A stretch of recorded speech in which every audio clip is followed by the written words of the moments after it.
One of the most important movements in the 20th century in philosophy, and with enormous impact on theology, has been phenomenology.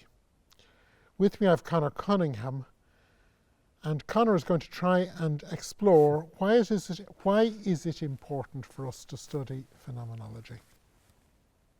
Well, that's huge, but I'll try and do a small version. At the beginning of the 20th century, philosophy sort of went into a bit of a bit solipsistic. It gave up the grand questions, and it became like logical positivism, became about merely propositions, verifiability and so forth. But the founding father of, certainly in the 20th century, of phenomenology was Edmund Husserl, and he saw something disastrous happening.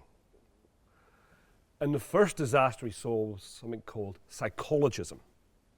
Now, that sounds posh, but it's dead easy.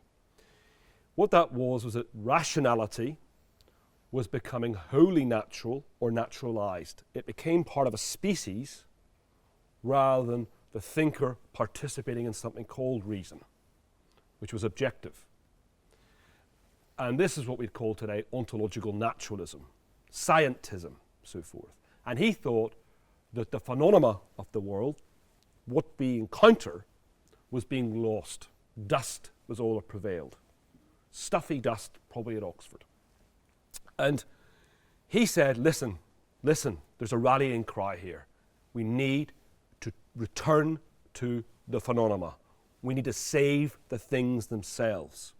If not, he later said in one of his last lectures, we are going to end up in a crisis of thinking. In fact, he said very prophetically, this is 1923, or either 27, 23, he said there is the shadow of barbarism hanging over Europe. We're losing reason. And so he developed this form of philosophy called phenomenology, which simply tried to analyze things as they were given. This is his term, it's a technical term. And he did that by doing something called suspending the natural attitude. I'll explain that in a second. Or it can be called bracketing or epoche. So that all just simply means you have a chair, an elephant, whatever. Suspend your natural attitude. Don't call it an elephant. Don't call it a chair. Just what is actually appearing to you? What is actually being given to you? And let it do the talking. And you'll be more truthful. You'll find that the colour red cannot be simply abandoned into chemicals. You'll find that the elephant cannot be abandoned simply into the word elephant.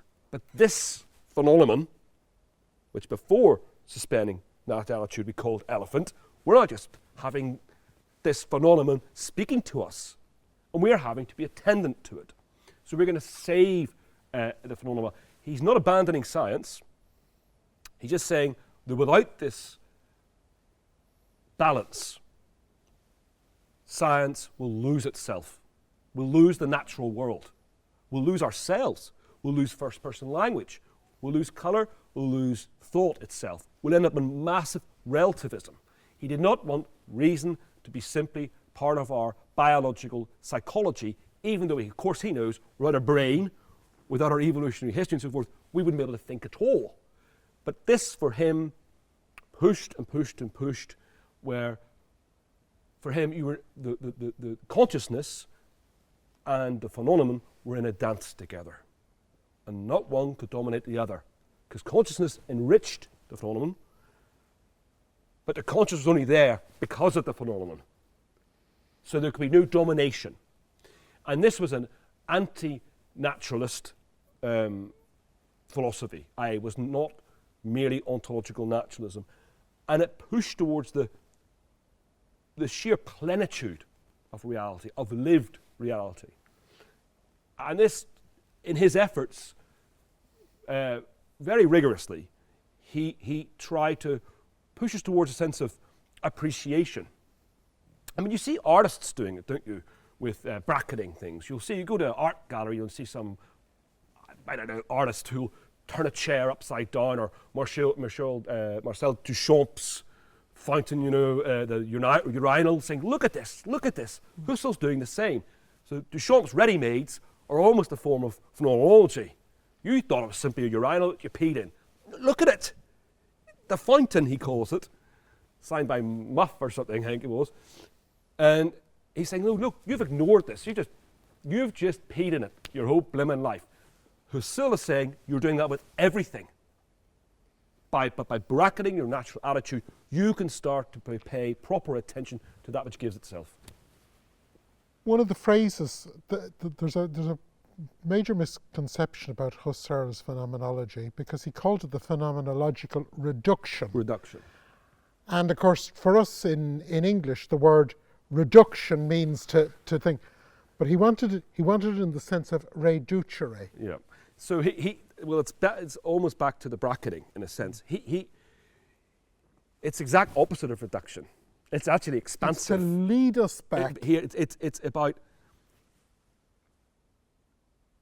rather than going by way of categories, your own language, he wanted you to be led back to what was being given. So his reduction was precisely the opposite of our English. It's a leading back to the actual real, which is beyond our knowing. Beyond our knowing, because he'll even give examples. Say, if I had an object in my hand, a cup of coffee, you can only understand this cup of coffee by not seeing what I can see at the back of it. It gives itself in hiding itself. Yeah? The reduction allows you to see it comes out in profiles, adumbrations, he uses different terms. The German's slightly all different, but anyway. So you can actually only see a cup because it hides itself. You can't, because if you could see it all at once, that would be reduction in the bad sense. It would be flat. Yeah? But no, reality gives itself in a manner that always has a plenitude. So being led back to it, you're led back to actually, what am I seeing when I see a cup? I can't see it all, therefore I can see it. Therefore life is richer than we thought. It is not under our domination. And it leads us into the irony that I am active in discovering, by putting aside what I think I know, I am active in my search into that which is beyond my knowing. Absolutely, and it's almost like, it's not dissimilar to Kierkegaard's notion of Augenblick, the moment where you leap of faith, you go up in the air and come down in the same place, and for once you see it fresh. No longer just the elephant, no longer just a cup of coffee. You're just seeing what's right before your eyes for the first time. And of course, that's the challenge of being a theologian. It's that constant search after that fullness of reality, which is beyond knowing. And very often that's why theology, or indeed religions, that's why they quite often have repetition. So you go back and say the same old stuff every Sunday. You do the same old liturgy. Liturgy in some sense embodies that notion back to the phenomena, because you're never captured. You've got to say a Lord's Prayer again, you've got to confess again, you've got to do the Eucharist again, you've got to go back and back and back. It's not done. And even when you're dead, they're still doing it when you're dead. So back to the phenomena. You've never got it. You've never captured it. It's more of an invia. You're always on the way, a journey. An epitasis of this, Gregor Bliss would say. You're always on the way. You've never arrived. But that's not a failure, because if you arrived, it would be more like Freud's death drive, the thanatos. You'd be dead. That's the bad reduction. This reduction is the pilgrimage. They're always going back to the phenomena. Conor, thank you very much. Cheers.